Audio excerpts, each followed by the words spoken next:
Ito pa mga bossing ko, ang isa sa mga pinakamaganda, pinakamaswerte na ating ilalagay sa ating center table upang sa ganon masigit tayo na makatrak ng swerte lalo-lalo na sa kaperahan, kasaganahan mga bossing.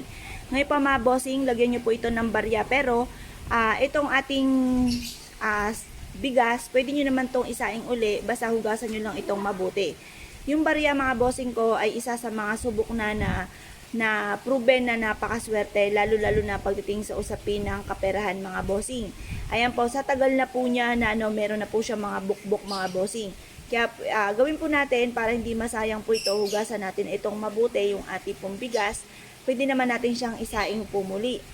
Or kaya po, pwede rin naman po kung kayo ay magpapauso kagaya nito, isama nyo po unti-unti ang ating bigas para hindi po siya masayang, at least nagamit po natin mga bossing ko sa ating kung kakainin po ninyo, or kaya po ay